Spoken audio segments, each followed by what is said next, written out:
A gente tinha combinado, né, de hoje falar sobre herbicidas, né? Então, eu vou fazer uma apresentação rápida sobre herbicidas, bem por cima, né? Porque, na verdade, a gente vai falar um pouquinho sobre os herbicidas NA, tá? Como que os herbicidas são, falar em geral sobre herbicidas, depois a gente vai focar um pouquinho no NA, que é a categoria de herbicidas que a gente pode utilizar. Como é que a gente vai, qual que é o intuito nosso ao falar de herbicidas? É a gente perceber que nós não estamos usando substâncias que não foram estudadas. Então, o que a gente quer mostrar é que os herbicidas estão onde eles estão. Estão sendo recomendados porque a gente tem estudos que mostram a segurança e eficácia dele. Porque o que a gente vê é muito preconceito contra herbicida, é chamado de agrotóxico, veneno, né? Então, eu acho que a gente precisava conhecer, esse é o intuito, conhecer para a gente poder saber o que são herbicidas e como que eles chegaram a nisso, tá bom? É uma coisa bem rapidinha e aí a qualquer momento vocês podem ir parando. Deixa eu só compartilhar aqui.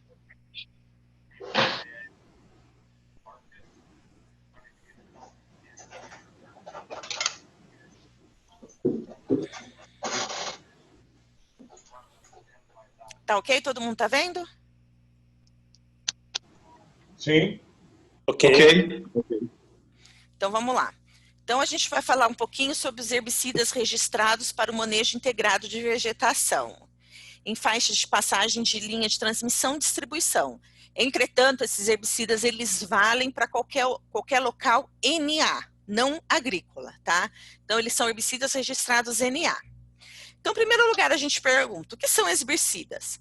Herbicidas são agentes biológicos ou substâncias químicas capazes de matar ou suprimir o crescimento de plantas. Existe herbicida de agente biológico? Existe. Se a gente vai falar de controle biológico, às vezes existe algum tipo de fungo que mata a planta. Herbicida mata a planta. Mas também a gente pode falar que os herbicidas são substâncias químicas capazes de selecionar populações de planta. Tá? Como assim selecionar? O termo seleção ele vai se referir à atuação desses produtos, provocando a morte de certas plantas e de outras não, que é o próprio princípio nosso do MIV. Dentro da agricultura, a gente trabalha com herbicidas, alguns são seletivos, por exemplo, eles matam gramínea, mas não matam folha larga, ou ao contrário. Então, esses são herbicidas seletivos, que eu vou falar mais para frente. Então, no contexto do manejo integrado de vegetação, a gente vai usar os herbicidas como substâncias químicas capazes de selecionar a população de planta que a gente quer. Um histórico rápido, tá? Então, há muito tempo atrás, antigamente, o controle de plantas indesejáveis ele era feito manualmente ou com auxílio de ferramentas, né? A gente fazia capina ou a própria arrancagem manual. Os primeiros relatos do uso de substâncias químicas para o controle de plantas indesejáveis é do início do século XX, tá? Em 1941 foi lançado o 2,4-D, que foi o primeiro herbicida lançado. Só que aí o 2,4-D teve muito problema com aquela história do agente laranja, né? Isso, né? Agente laranja no Vietnã, e o 2,4-D ficou meio manchado, mas o primeiro herbicida foi o 2,4-D. Tá? E como que esses herbicidas funcionam? Esses herbicidas, eles são absorvidos pelas plantas no local onde eles se depositaram. Cada herbicida atua impedindo um determinado processo metabólico existente nas plantas. Então, o herbicida vai atuar em algum processo vital para as plantas. E existem vários tipos de herbicidas? Sim, existem várias moléculas de herbicidas, existem vários herbicidas com o mesmo ingrediente ativo, só com nomes diferentes, né? Às vezes a gente vê falando, o Ministério da Agricultura, o IBAMA lançaram, registraram mais 200 herbicidas. Aí a gente vai lá ver lá, não existe molécula nova, ou uma ou duas moléculas novas. O resto são herbicidas que vão perdendo a patente e outras firmas, outras companhias, elas também fazem e tem que registrar no novo nome, tá? Quando cada companhia vai fazer um herbicida com o seu próprio nome, com seus próprios ingredientes inativos, ela tem que registrar com um nome. E como é que a gente classifica os herbicidas? Então, os herbicidas, eles podem ser classificados com a seletividade. Então, herbicidas seletivos, eles têm ação em plantas daninhas específicas, sem afetar, por exemplo, a planta de interesse agronômico. Então, por exemplo, tem alguns herbicidas que eles são seletivos para gramínea. Se você passar ele em cima de uma gramínea e tiver uma folha larga lá, uma planta, uma dicotiledônia, ele vai matar somente a planta, tá? Na gramínea ele não vai afetar. Por quê? Porque ele o processo que ele afeta existe somente nas dicotiledôneas, não existe na monocotiledôneas, tá? E tem os herbicidas não seletivos, que é aqueles herbicidas que eles não selecionam. Onde eles caírem, eles vão atuar. Qualquer espécie que você aplicar esse herbicida, ele vai atuar, tá? Por exemplo, o que é bem conhecido com todo mundo, o glifosato, tá? Então, o glifosato, onde você aplicar, ele vai agir, ele vai matar. Por que ele não age na soja transgênica, né? Que é resistente a glifosato? Porque aí foi feita uma mutação, uma mudança genética numa determinada enzima. Então, com essa mudança genética, a planta ela passa a ser resistente ao herbicida. Ela não morre por causa do herbicida. Mas o glifosato é um herbicida não seletivo. Quanto à translocação, nós temos herbicidas de contato e herbicida sistêmico. O de contato, ele não tem capacidade para se translocar dentro das plantas.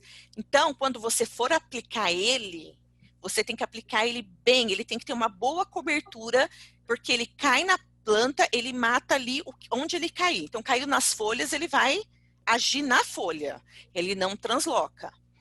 E existem os herbicidas sistêmicos, são aqueles que são capazes, eles têm a capacidade de se distribuir dentro da planta, tá? Então, por exemplo, você aplica ele nas folhas, ele vai descer até a raiz, ele vai matar das folhas até a raiz, tá? Por isso que, por exemplo, no MIV, às vezes a gente aplica no tronco e a planta inteira morre, porque é um herbicida sistêmico.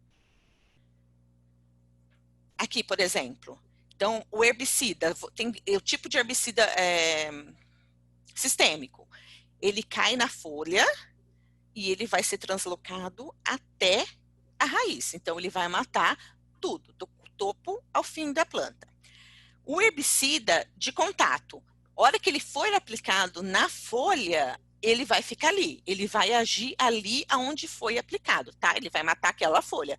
Por isso que são herbicidas que eles precisam uma boa superfície, uma boa distribuição nas folhas na planta. E tem aqueles herbicidas que eles são translocados pelo xilema, isto é, você aplica no solo, ele absorve pela raiz e transporta para as plantas, para a parte aérea. São herbicidas também sistêmicos. E eles também podem ser classificados quanto à época de aplicação. Isso aqui que eu vou falar é mais direcionado à agricultura, tá? Mas daí a gente consegue tirar algumas coisas para o não agrícola. Então, por exemplo, existem aquele herbicida de pré-emergência, tá? Então, você aplica ele logo após a semeadura da cultura. Por quê? Ele vai matar qualquer planta daninha que nasce, tá? Que nasça. O pré-plantio incorporado são aqueles que vão diretamente no solo e depois você faz uma incorporação, tá? Então, isso daí é mais para a área agrícola. E tem os pós-emergentes, que são os que a gente usa para o MIV. Eles são indicados para aplicação depois da emergência da planta. Isto é, ele precisa ser absorvido via foliar, tá? Então, a maioria dos herbicidas que a gente usa no manejo integrado de vegetação são pós-emergentes, tá? Eles são indicados para aplicação. Por isso que às vezes, quando vai fazer uma aplicação de MIV, você fala, olha, foi feito a roçada, eu preciso esperar que a planta tenha uma certa área foliar. Isto é, ela precisa ter uma certa quantidade de folhas para a gente poder aplicar o herbicida, para ele poder ser absorvido. Não adianta nada a gente aplicar numa planta que ainda não tem uma certa quantidade, porque a gente vai estar jogando o produto fora, jogando o trabalho fora e ainda mais, fazendo com que o produto caia no solo, que não é a nossa intenção.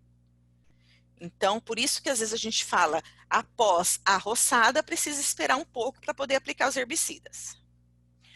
Os herbicidas são classificados também de acordo com o mecanismo de ação.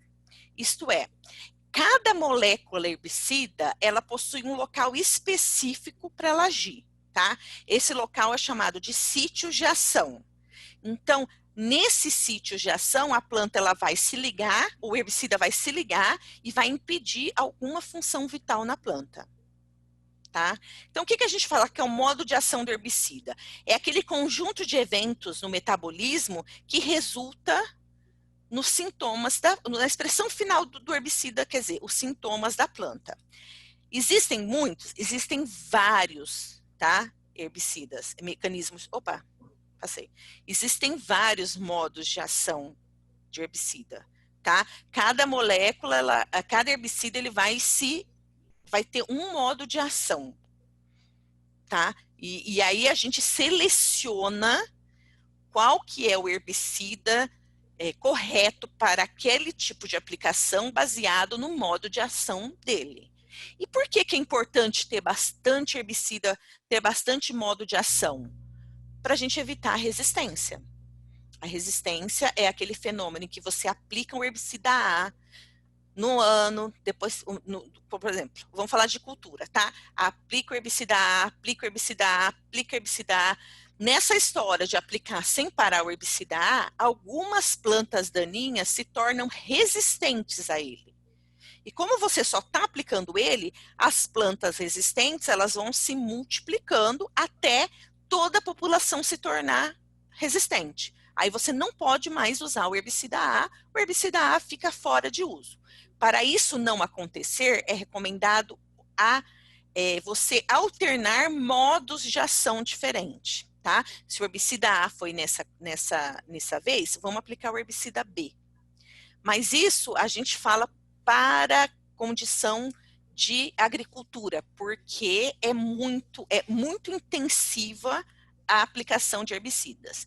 No caso do MIV nosso, a gente aplica uma vez por ano, tá? E a gente não quer eliminar todas as populações, então a gente não corre esse risco. Entretanto, existem bastante modos de ação de herbicida que a gente pode usar para conseguir controlar as diversas plantas que aparecem. Por exemplo, um modo de ação, os herbicidas inibidores da ALS. Então, o que ele faz? Ele elimina, ele não deixa essa enzima funcionar. E essa enzima, ela é responsável pela formação desses aminoácidos que são essenciais à planta. Então, quando ela impede a ação dessa enzima da ALS, ela impede a formação de aminoácidos que são vitais. Então, a planta morre. Tá bom? Então, isso é só um modo de ação. Existem vários. Se a gente for discutir cada modo de ação de herbicida, vai ficar cansativo para vocês e também não vai trazer muita coisa para a gente. Só para a gente entender que existem vários tipos de herbicida, eles são classificados, né, quanto ao modo de ação, quanto à seletividade. Então, a função do engenheiro agrônomo, porque eu falo que é muito importante, quando você for trabalhar com herbicida, seja em área agrícola como em área não agrícola, é muito importante você ter um técnico, um engenheiro agrônomo, porque o engenheiro agrônomo vai saber qual herbicida utilizar de acordo com a sua espécie as espécies de plantas que estão lá, de acordo com o clima, com o regime de chuvas, de acordo com o que você quer deixar, o que você quer eliminar. Então, a partir de todos esses dados, é que o engenheiro agrônomo consegue saber qual herbicida vai ser eficiente e menos, e ambientalmente mais amigável para essa situação, tá? Mas aí, já me perguntaram, mas aí esse herbicida, como é que assim, ele é registrado, é feito em garagem? Então é o seguinte, é muito importante, que eu gosto de falar, é mostrar que o herbicida, do momento em que é descoberta uma molécula que pode ser usada com herbicida até a sua utilização legal, existe uma grande caminhada, tá? Então, é uma grande caminhada, é um caminho muito longo e oneroso da molécula herbicida ser transformada num herbicida de utilização legal, tá? Então, como é que se faz o registro de herbicida? Primeiro, os herbicidas, eles são registrados para as culturas que eles demonstram eficácia no controle de plantas daninhas e de preferência seletividade à planta cultivada. Então você vai ter herbicidas para cana que não afetam a cana, mas vão afetar as plantas daninhas que infestam a cana. Então tem herbicida para soja, para pastagem, para milho, sorgo, herbicidas para plantas aquáticas que no Brasil ainda não estão registrados, mas é uma realidade nos Estados Unidos. Eles usam muito herbicida para plantas aquáticas. E herbicidas para áreas não agrícolas. O que engloba? Todos os ambientes considerados não agrícolas em que se faz o controle de plantas daninhas, entre aspas, plantas não desejáveis. Então, nós estamos falando de pátio de fábrica, de ferrovias, de oleodutos, de linhas de transmissão e distribuição, de subestações, todas essas áreas, área urbana, quando for permitido o uso em área não agrícola, tem que ser utilizada a molécula, o herbicida, registrado para áreas não agrícolas. Ah, mas é o mesmo para pastagem.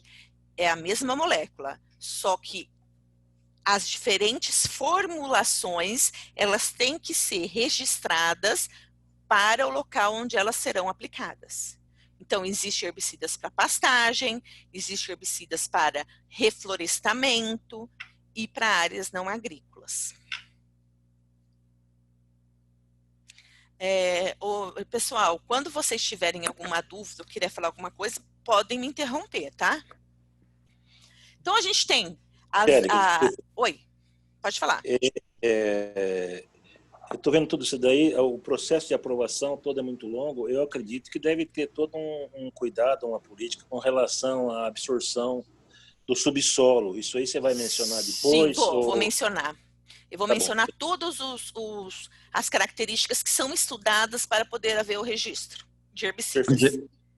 Angélica, depois eu queria fazer consideração sobre essa questão do glifosato, porque ele é tão assim abominado aqui no Brasil, entendeu? Pra gente discutir isso aí também. Tá bom, vamos lá. Aqui é a legislação dos agrotóxicos, tá? Então, de acordo com a Lei 7802 de 1989. Colocar ele ali no pé da cama, sabe? Então, vamos lá. O que são os agrotóxicos, segundo a lei?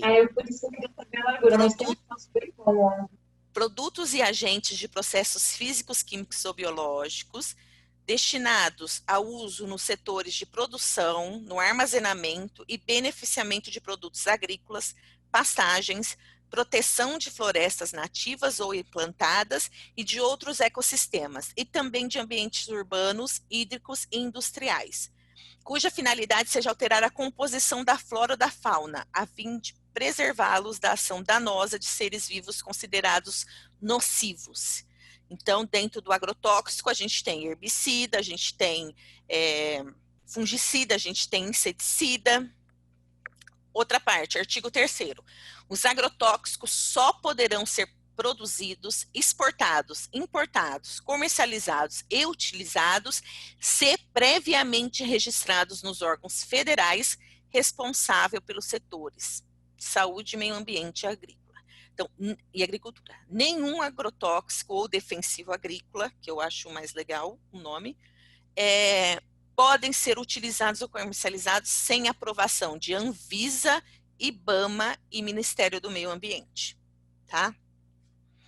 O registro para um novo agrotóxico, como seus componentes e afins, será concedido se a sua ação tóxica sobre o ser humano e o meio ambiente for comprovadamente igual ou menor do que aqueles já registrados para o mesmo fim, segundo os parâmetros fixados na regulamentação da lei.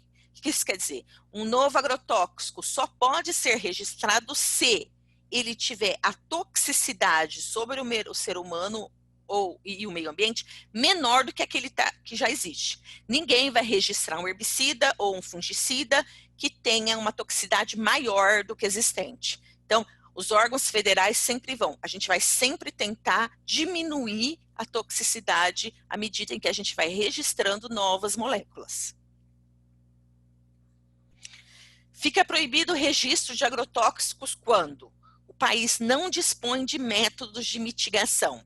Então, para todos os herbicidas registrados, existe um método de mitigação caso ele cause dano para o meio ambiente. Quando não dá antídoto ou tratamento eficaz. Que apresenta características teratogênicas, carcinogênicas ou mutagênicas. Isso é, que seja capaz de causar câncer. Que provoquem distúrbios hormonais e dano ao aparelho reprodutor. Que são mais perigosos para o homem do que os testes de laboratório puderam demonstrar. E causem danos ao meio ambiente. Então, tudo isso é verificado antes de você sequer pedir um registro de agrotóxico, tá? E como é que faz o registro? Então, é assim, você tem um novo produto, tá? Então, produto técnico ou produto formulado. O que quer dizer isso? Você pode ter aqui uma nova molécula, tá? Ou uma molécula nova formulado para outro ambiente. Então, por exemplo, você tem o Garlon, tá? O Garlon já é registrado há mais tempo para pastagem, há muito tempo. Agora, ele foi registrado para o NA, então o nome dele vai ser Garlon NA, tá? Ou uma nova molécula, vamos pôr uma molécula X, nova, tá? Primeira coisa que a empresa tem que fazer, ela tem que tirar um RET, que é um registro especial temporário. Por quê?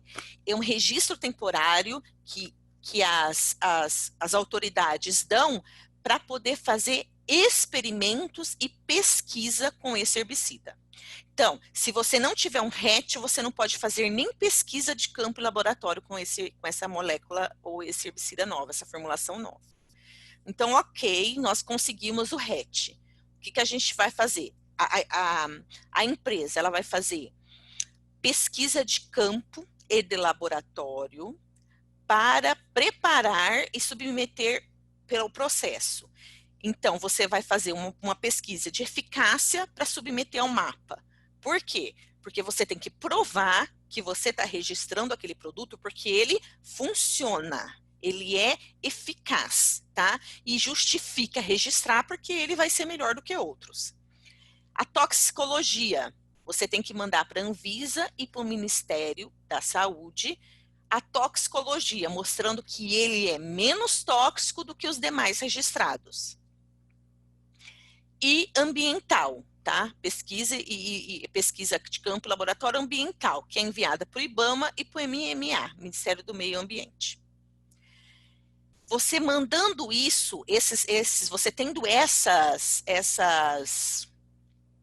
esses processos, essas pesquisas, você vai mandar isso para a Anvisa, isso segue para a Anvisa, para eles poderem colocar uma classificação toxicológica do seu herbicida, do seu fungicida, do seu produto, tá? Então, se ele é tóxico, se ele é muito tóxico, se ele é pouco tóxico, e para fazer a bula, rótulo e monografia técnica.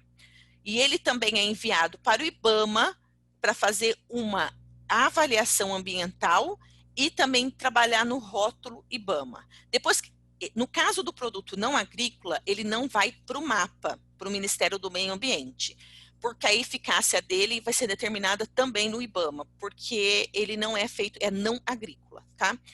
Uma vez as empresas tendo todos esses dados e concordando e verificando que realmente está tudo certo, então ele aí passa para o certificado de registro, o herbicida é registrado, é feito o cadastro estadual e aí ele vai para venda, tá? Então, tem que passar por todos esses processos antes de um herbicida, de um fungicida ser colocado à venda. Então, vamos lá. Quais são os estudos? Só para a gente ter uma ideia. Os estudos requeridos pelo IBAMA, pela Anvisa, tá? físico-químico, para a gente determinar a substância. Então, cor, pH, densidade, distribuição de partículas, corrosividade, estabilidade. Ecotoxicológicos, então micro-organismos, como ele atua no ciclo de carbono e nitrogênio. Qual é a toxicologia dele em algas, minhocas, abelhas, microcrustáceos, peixes e aves. Mutagênico, para ver se ele causa alguma mutação gênica ou alguma aberração cromossômica, tá? Se ele passar aqui, passar no ecotoxicológico, se der alguma mutação ou aberração cromossômica, ele é cortado. Toxicológico adultos, então você vai medir a DL50 oral e dérmica, CL50 inalatória, irritação cutânea, ocular, sensibilização dérmica. Para quem não é da área, o que é DL50? Seria a dose letal, a dose dele que mata 50% dos organismos em que ele foi testado. Tá? Então, ele passa por esses exames toxicológicos agudos. Isso é em peixe, em ave, em mamíferos, ele passa por vários. Estudos ambientais, a biodegradabilidade em solos, qual que é a mobilidade dele, se ele é muito móvel no solo ou não, como é que é a absorção e a desorção dele, tá? Como ele age no solo.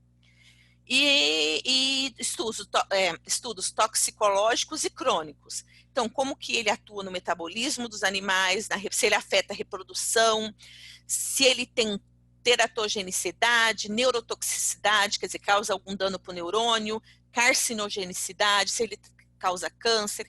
Então, todos esses estudos são feitos antes do registro do herbicida. Ele só é aprovado se ele passar por todos esses estudos, tá? E aí, uma vez que ele passou por esses estudos, a gente vai chega na hora de você fazer o rótulo e a bula, tá? Então, nos rótulos da bula, o IBAMA, o que você pega do IBAMA? Os dados relativos à proteção de meio ambiente, instruções de armazenamento em caso de acidentes, destinação de embalagens, tudo. O mapa, a área do mapa, informações que é o Ministério da Agricultura e Pecuária. Informações sobre produto, composição, tipo de formulação, fabricante e formuladores, instruções de uso, qual cultura, o alvo, a dose, qual equipamento de aplicação. E da Anvisa relativo, a Anvisa tem que ter os dados relativos à proteção da saúde humana, precaução durante o manuseio e aplicação, os EPIs que precisam ser utilizados, os primeiros socorros e informações médicas, tá? Então, todo herbicida vem falando vários pictogramas aprovados pela Anvisa de como, aqui embaixo da gente vê, qual o tipo de EPI que tem que pôr, o que pode fazer, o que não pode fazer, não colocar em água. Então, tudo isso é colocado em rótulos e bulas dos herbicidas, tá? Então, Oi. Quanto a essas propriedades dos herbicidas, a gente usava na CE um herbicida NA nas subestações. E lá pelas tantas, um colega viu a bula e dizia que era corrosivo para metais. A gente fez uma reunião e decidiu trocar, porque na subestação, imagina, você começa a deteriorar o metal lá, né? Nossa Senhora. Trocou. Sim, e estava na bula, isso, né? Tem que ler bem. Tem que ler bem a bula, né? Para ver se serve para aquele fim que está usando. Exatamente, se serve para aquele fim que está usando. E tudo isso a gente acha na bula, é obrigatório a pôr. E aí, quanto tempo demora para isso, gente? Então, vamos lá. Dos ensaios realizados, hora que as empresas começam a fazer os ensaios realizados, até o produto registrado, nós temos 5 anos de ensaios. Uma vez que ele chega no Anvisa, no IBAMA e do MAPA, a gente tem mais ou menos 5 anos. Então, no total, numa base, para um registro de herbicida, são 10 anos e 15 milhões de dólares. Tá? Agora, eu não sei se alguém pode me falar se está mais sossegado para registrar um herbicida, se demora menos. Angélica, acho que sua tela não está compartilhando agora, não. Não? Não. Eu estou vendo. Estou vendo, também não é normal também. Então, o problema é meu aqui, então. É o seu aí, Kleber. Desculpa. Oi, Márcia. Oi, Márcia, tudo bem? Tudo, e vocês? Tudo. Gente, a Márcia é da Bayer, talvez ela possa me falar. Márcia, como é que tá? Para registrar, você tem noção? Tenho, porque já tem uns anos aí que estamos em algumas listas para registro do IBAMA, da Anvisa e do MAPA também. Eu acho que 5 anos, se for um produto já registrado para agrícola ou floresta, e depois se quiser mudar o registro, que nem você explicou, para não agrícola, dependendo, consegue fazer até em 3, 4 anos, pouco menos. Tá. Mas se não tiver o registro inicial de agrícola ou floresta, aí é 5 anos mesmo. 5 anos, tá. Então, quer dizer, tá um pouco menos, mas assim, em geral, é muito tempo, né, Márcia? É demais, é muito tempo. Sumiu a voz? Oi? Tá todo mundo me escutando? Eu tô, agora, tá? Eu também tô. Voz da Márcia sumiu por algum tempo. Ah, então tá bom. Então vai, isso aí Então vamos lá. Então é muito tempo, tá? Herbicidas registrados no Brasil para áreas não agrícolas. Nós temos 24 formulações comerciais com 12 princípios ativos. Veja bem, muito deles a gente não conseguiu uma lista atualizada, tá difícil para conseguir uma lista atualizada dos herbicidas registrados para NA. Mas essa apresentação, esse dado que eu tenho é de 2018, tá? Aí você pode adicionar mais um princípio ativo aqui, que eu sei que já foi registrado também, e tem outros por virem aí. A maioria é registrado para aceros de cerca e ferrovias, tá? Tem 4 princípios ativos que foram registrados na época recém, em 2016, que é o que a gente usa muito para o manejo integrado de vegetação, que é o triclopir, o aminopiralide, fluroxipir e picloram, tá? Aqui falando... Angélica, tem o imazapir aí também. Aí o imazapir, tá? O imazapir que eu não pus aqui. Aqui só mostrando assim, que, por exemplo, o aminopiralide, ele já é registrado em 48 países, tá? Fluroxipir, registrado em 65. O que eu quis mostrar com isso? Que são herbicidas que já existem há muito tempo no setor agrícola, pastagem principalmente, e que eles foram pedindo a extensão do uso para NA. Então, nós estamos tratando dentro do NA com herbicidas que já são conhecidos, já são utilizados e em pastagens, né? E que a gente tem que ter uma certa segurança para trabalhar com eles, tá?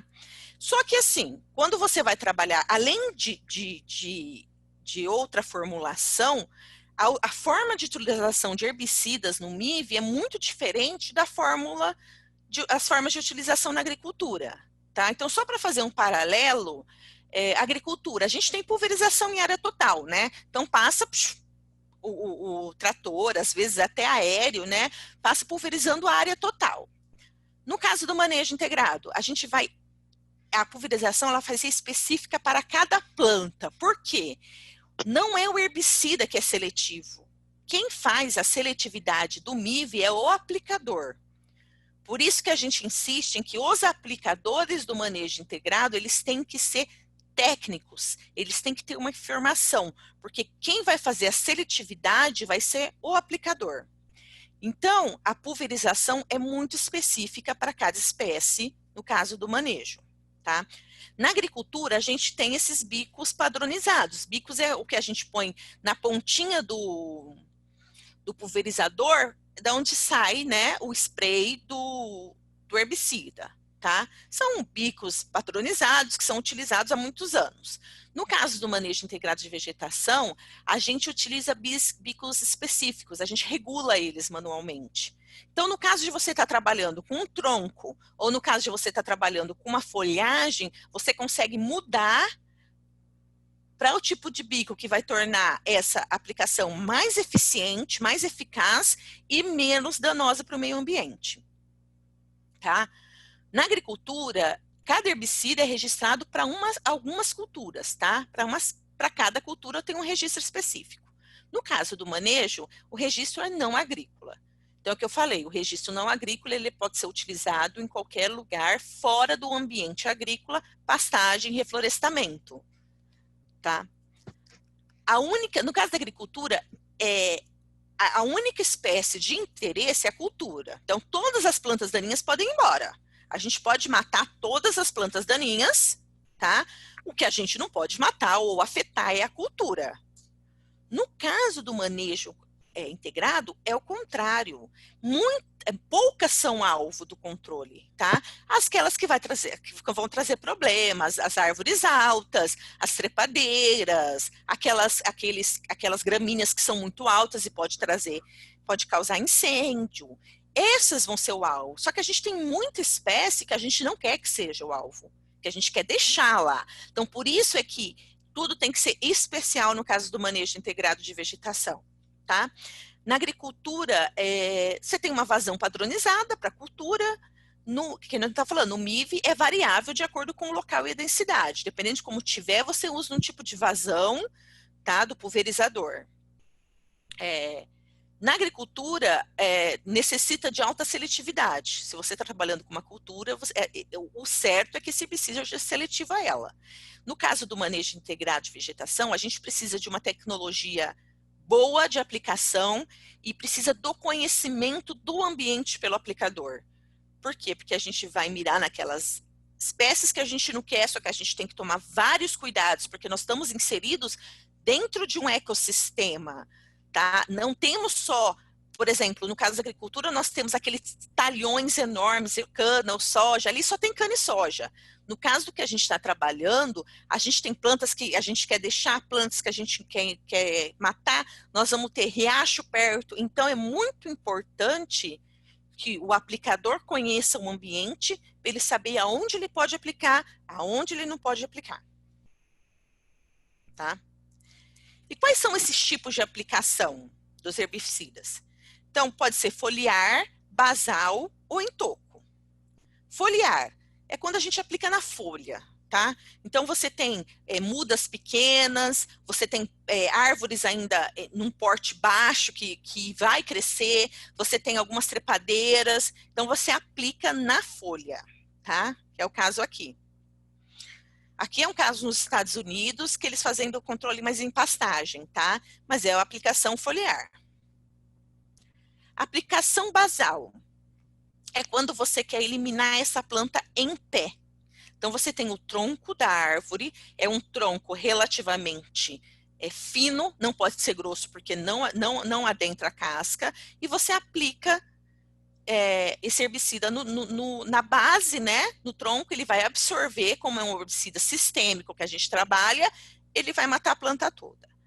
Essa aplicação basal, ela é menos utilizada, porque na maioria das vezes, eu não pus aqui, essa aplicação basal, ela pode ser feita também, se os troncos forem maiores, com a técnica do hackeamento. Qual que é? Você faz um corte na planta, no tronco da árvore, formando meio que um cadinho, para você expor os vasos, e você aplica ali o herbicida, tá? Ele vai percorrer e vai matar aquela planta em pé, tá? E o que é mais conhecido é a aplicação no toco. Você aplica após a árvore ser retirada. Qual que é o intuito disso, dessa aplicação? É você não ter mais rebrota. Então, uma vez que você aplicou e matou esse tronco, você não vai ter mais problema com rebrota. Tá? E aí é o que o pessoal pergunta, mas e qual que é o destino desse herbicida aplicado? A gente aplicou esse herbicida, e aí? Vamos ver, tá? Então, uma vez aplicado, por exemplo, aqui ele mostra o herbicida aplicado no solo, tá? Então, esse herbicida, ele vai ser absorvido pela planta, ele vai sofrer decomposição microbiana, né? Decomposição química, ele pode descer para o lençol freático, ele pode ser absorvido pela matéria orgânica, ele pode descer, ser levado pela enxurrada, ele pode sofrer volatilização, que quer dizer, soltar gás, né, e se transformar em gás, ou ele pode ter uma decomposição fotoquímica. Qual que é o nosso interesse que seja? Para o MIV, ele não é aplicado no solo, ele é aplicado na planta.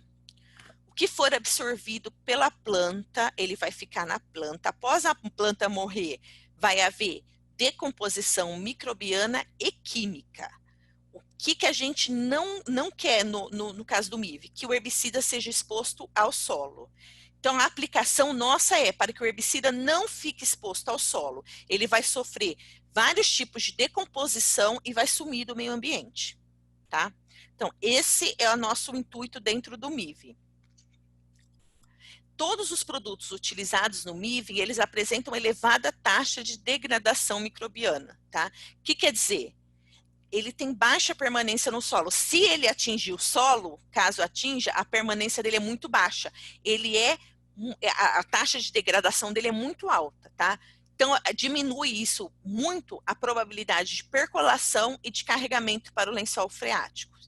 Por isso que a gente insiste muito que a aplicação do manejo integrado de vegetação, ele seja feita no pulverizador costal e com a equipe treinada para isso, para a gente não ter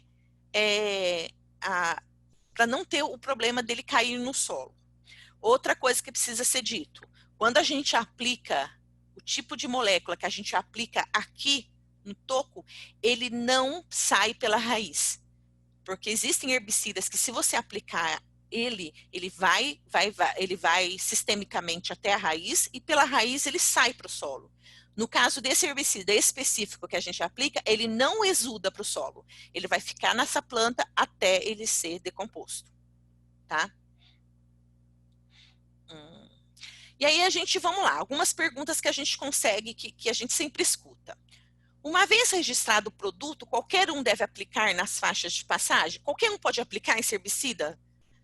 Não. A aplicação de forma errada ou em concentrações muito altas pode provocar danos em plantas não alvo, tá? Então, por exemplo, se você aplicar dose muito baixa, você não vai ter eficiência, você vai perder a aplicação. Se você aplicar ele na forma errada, você pode cometer erros que pode comprometer, pode ocorrer a contaminação do solo e da água. Então, é importante ter uma equipe especializada? Sim. E a aplicação do herbicida, a gente fala. Então, a gente fala que a aplicação ela tem que ser de acordo com as boas práticas, tá? Então, o que é? É uma aplicação segura. Tem que ter o uso do EPI, esse uso é calça. Essa calça, ela é hidrofóbica, certo? Ela é hidrorrepelente, ela não deixa molhar. Bota de plástico, avental na hora de você preparar a cauda, luvas nitrílicas, jaleco seria a blusa de manga comprida, respirador, touca árabe e viseira facial, tá? É indispensável que todos os funcionários que apliquem os herbicidas usem EPI no MIV. Por exemplo, aqui é um exemplo, tá? De um profissional usando o EPI correto para aplicação. Para aplicação segura também, capacitação da empresa aplicadora. Então, existe esse curso de capacitação sobre prevenção de acidentes com agrotóxicos para atender os subitens da NR31, tá? Capacitação na operação com os equipamentos de aplicação de agrotóxicos. Então, existem todas as medidas, de acordo com a NR31, as capacitações que os operadores de aplicação de herbicida, né, os que vão aplicar, têm que fazer esse curso. Outro item da aplicação segura, das boas práticas de aplicação, sempre deixar a sinalização de advertência. Estamos aplicando. Qual o produto, qual que é a data de aplicação, permitido reentrada. A aplicação segura, um diário de aplicação. Então, sempre tem que ter um diário, começou tal hora, terminou da hora, o que foi aplicado, tá?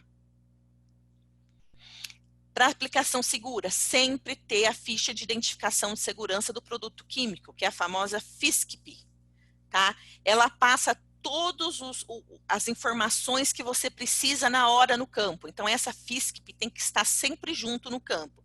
Quais são as informações da FISCP?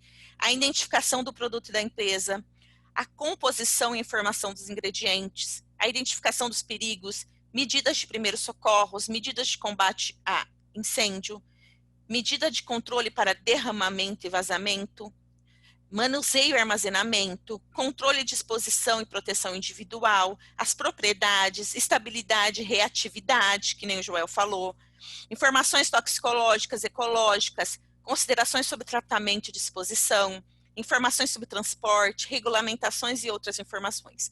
Então, tudo que você precisa saber numa hora de emergência está nessa FISCP.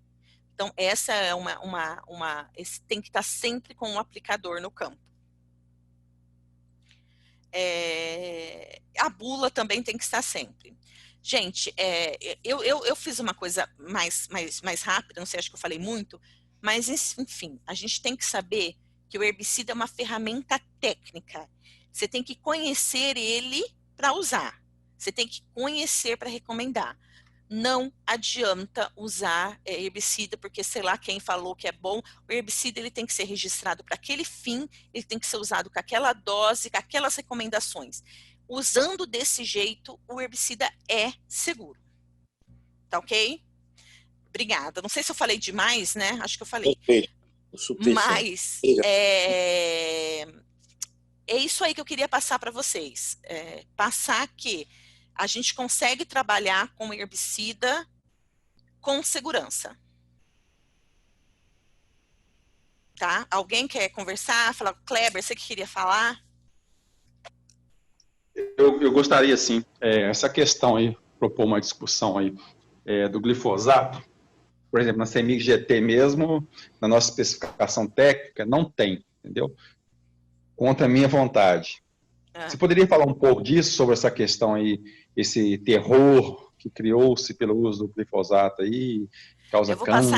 Eu vou passar essa resposta para o Pitelli, para o professor Pitelli que está aqui, que acho que ele vai saber falar com muito mais propriedade sobre isso, tá?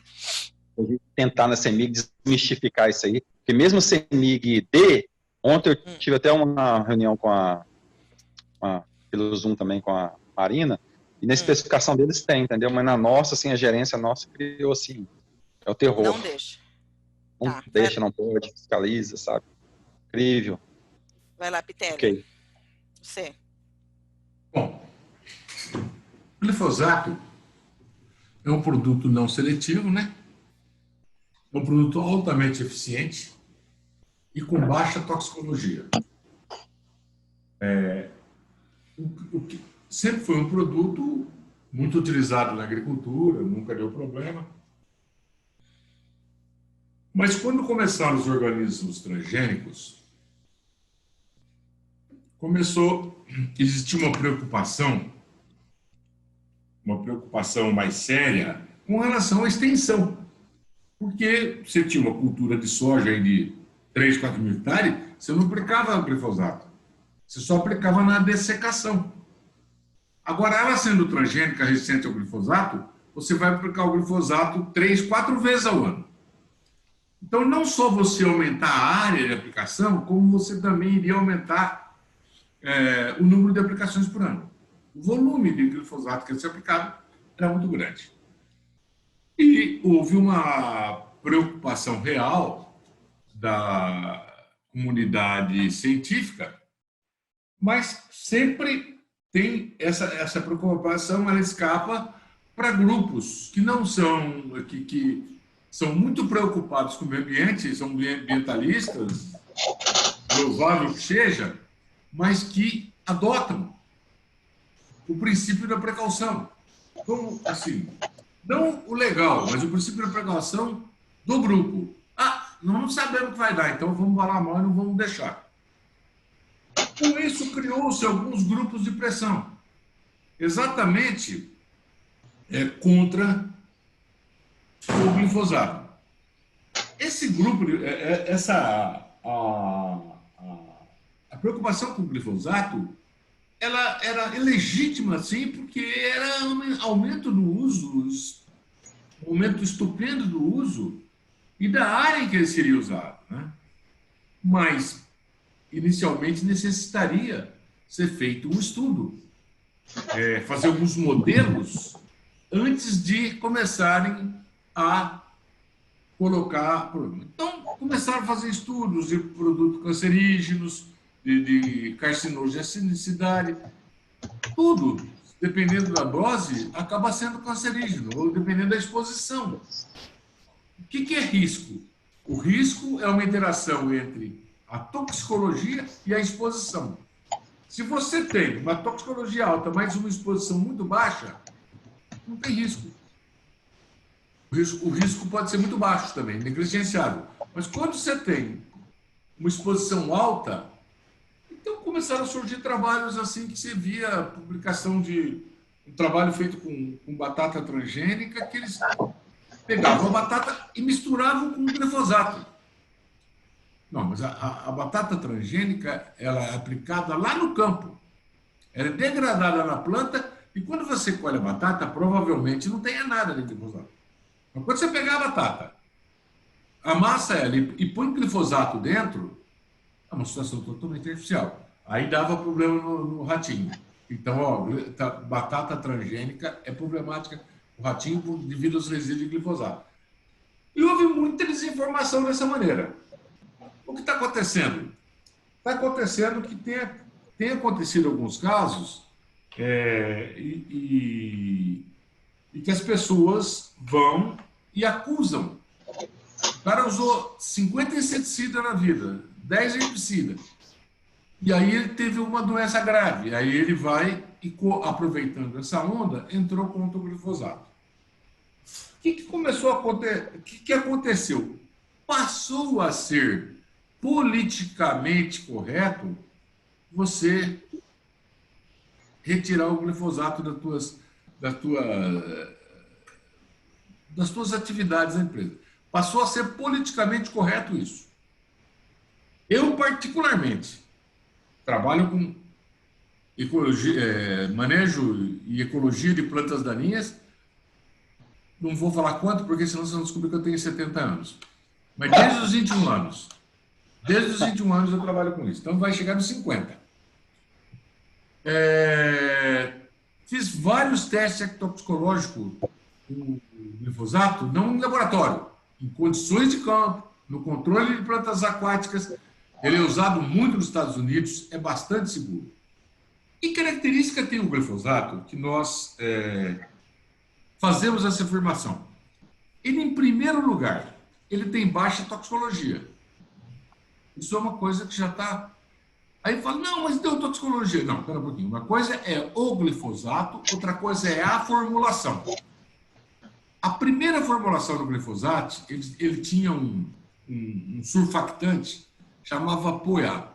Esse surfactante, ele era bastante tóxico. Então, na descoberta disso, foram feitas outras formulações. Teve a formulação do ródio, que era um produto sem surfactante, tinha o WG, tinha vários outros formulações. Aliás, quase todas as outras eram totalmente muito seguras. Então, tirando aquele problema do Roundup original, que eles chamavam, e passou a ter as várias formulações do glifosato, eles se tornaram bastante seguros toxicologicamente também. Isso, nós temos trabalho publicado mostrando isso. O que acontece com o glifosato é o comportamento dele no ambiente. A toxicologia é uma coisa e o comportamento dele no ambiente. Ele é um produto biodegradável. Ele é rapidamente degradado pelos organismos do solo. Nós temos um trabalho que mostra que em um pico de 5 dias, os micro-organismos tiveram um pico de ação de 5 dias. Ou seja, usaram ele para obtenção de energia e carbono. Usaram ele, entre aspas, na sua alimentação. E reduziu. Em 7, 8 dias já não tinha mais atividade microbiana elevada. Aí pergunta o seguinte, não sobrou glifosato no solo? Sobrou. Mas o glifosato tem uma característica também. Ele faz o que nós chamamos de resíduo ligado. O que é o resíduo ligado? Ele é absorvido aos colóides do solo e passa a fazer parte do colóide do solo. Então, ele não tem ação biológica nenhuma. Ele não é tóxico para nada. Por quê? Porque ele está fazendo parte daquele colóide do solo. E chama resíduo ligado porque é o seguinte, você só consegue tirar ele do coloide se você destruir a molécula. Então, ele realmente é inócuo nessa situação.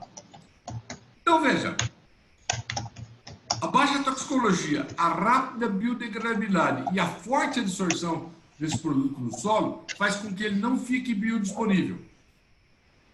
Então, é um produto que tem muita segurança para você usar em áreas não agrícolas. Mesmo porque em áreas não agrícolas, você vai usar uma ou outra vez. Agora, tem um negócio. Você vai usar ele em subestação. É a mesma coisa que enxugar gelo. Por quê? Porque ele tem ação de pós-emergência. Ele pega na folha, ele pega em qualquer ramo verde, ele absorve e mata a planta.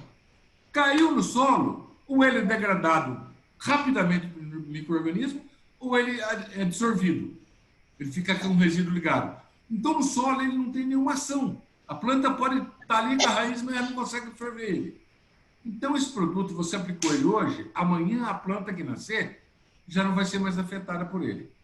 Então, em subestação, você vê gente que está aplicando 7, 8 vezes por ano o glifosato.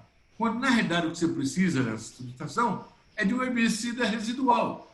Um herbicida que ele chega, muitas vezes ele é misturado com o glifosato, porque aí ele faz o controle das plantas daninhas que já nasceram, e o resíduo, e esse herbicida tem resíduo no solo. Ele não é rapidamente degradado e nem rapidamente absorvido. E com isso ele fica aí 4, 5 meses segurando a germinação das plantas. Aí que tem que tomar todo cuidado. Eu não sei quem falou, se foi o Joel, que tinha produto corrosivo. Pode ser corrosivo em estrutura metálica. Há mais ou menos uns 5 anos atrás, nós fizemos uma proposta de P&D testando os produtos que poderiam ser utilizados em relação àquela grade de cobre que fica embaixo da subestação. Fica no aterramento da subestação. Não prosperou. Mas é uma preocupação bastante grande. É uma preocupação bastante grande. Então, quanto menos solúvel for o herbicida, melhor. Quanto menos solúvel for o herbicida, quanto mais ele não caminhar no solo, ficar só na superfície, melhor é, porque ele não vai atingir as estruturas de cobre. Então, são todas essas colocações que eu estou fazendo, mas eu extrapolei o glifosato. Mas é isso, Kleber. É isso aí, o glifosato. O glifosato não está na tua companhia porque é politicamente correto eles não constarem disso. Entendi. Muitíssimo obrigado aí, extremamente esclarecedor. Deu para entender bem essa questão aí e para a gente tentar conscientizar, sensibilizar para desativar esse pânico aí do glifosato na CEMIG GT. Muito obrigado. Eu acho que o Pedro quer falar. Pedro, fica à vontade. Eu quero sim, eu já até escrevi no chat aí. Vocês estão me ouvindo? Estamos. Tá, eu já escrevi no chat, mas se bem me lembro, a restrição ao uso de glifosato se deve à sua pouca eficiência no controle de árvores e arbustos e ao seu baixo custo. É uma molécula cuja patente já caducou e todo mundo hoje produz glifosato a baixo custo e para evitar o uso em árvores e arbustos com pouca eficiência, comprometendo a qualidade do controle, é que nós fizemos essa restrição ao uso. Não tem nada relacionado à potencial toxicidade da molécula. E, além disso, o fato dele ser corrosivo, ele tem algumas implicações, não somente com a malha de aterramento de subestações e algum potencial aterramento de estruturas de linhas de transmissão. Ele é corrosivo também para as estruturas aparentes, tanto de subestação quanto de linhas. Então, é preciso de ter algum cuidado para que ele não atinja essas partes metálicas e possa comprometer as estruturas. É isso. Oi, pode falar, Pitelli. Pedro, não, realmente, quando eu não estou defendendo usar ele em linha de transmissão elétrica, não. Mas quando você tem a necessidade de controlar gramíneas invasoras exóticas, principalmente em mistura com paraceiro, para subestação, para outras áreas, e em mistura com residual, eu acho que o glifosato é bastante eficaz. E a segunda colocação em relação ao glifosato, com relação a aterramento de rede de aterramento, eu não tenho a mínima preocupação, porque ele não caminha no solo. Ele fica preso na superfície do solo, os primeiros centímetros do solo, ele não caminha. Agora, com relação a ferragens externas, tudo, é uma questão de tecnologia de aplicação. Aí, se você pôr qualquer pessoa aplicando, ele não vai ter esse cuidado, mas se tiver uma equipe treinada, ele vai ter todo esse cuidado. Esse cuidado é tomado, Pitelli. Na CEMIG, quando se usa glifosato, tem que usar o chapéu de Napoleão em subestação também. É assim que nós conseguimos evitar que ele atinja as estruturas. Sim. Sim, tá certo. Gente, mais alguém quer comentar alguma coisa? Vocês acham que foi ok? Deu para entender? Deu para saber como que a gente, né, segue com herbicida? Qual é a importância e como o herbicida realmente ele é estudado muito antes da gente resolver, antes dele vir para uso, né, comercial? Né? Alguém quer... Oi. Quanto ao período da aplicação do defensivo no MIV, né? Aqui no Rio Grande do Sul, a gente tem bastante floresta estacional decidual, ou seja, até 50% são crucifólias, perdem as folhas, né? Aqui, então, a época mais indicada seria primavera ou verão, né? Isso, já no Cerrado tem a época da chuva e a época da seca. Seria ali na época da chuva, no caso. O único problema com chuva é você não pode... você tem que tomar cuidado para aplicar, não chover 2 ou 3 horas após a aplicação, né? Mas o certo é quando a folha está, né? Quando você tem uma área foliar razoável. Isso, mesmo porque a planta porque a planta da chuva, porque eu digo que vai ter folha, né? Não que isso. Não, e outra coisa, a planta ela tem que estar com metabolismo, se ela tiver em estresse, às vezes ela não absorve bem o herbicida. Então a planta ela tem que estar com o metabolismo dela bom, né? Um metabolismo saudável para ela poder absorver e esse herbicida funcionar. Então seria isso. Que os estômatos ali não absorvem, né? Exatamente. Exatamente.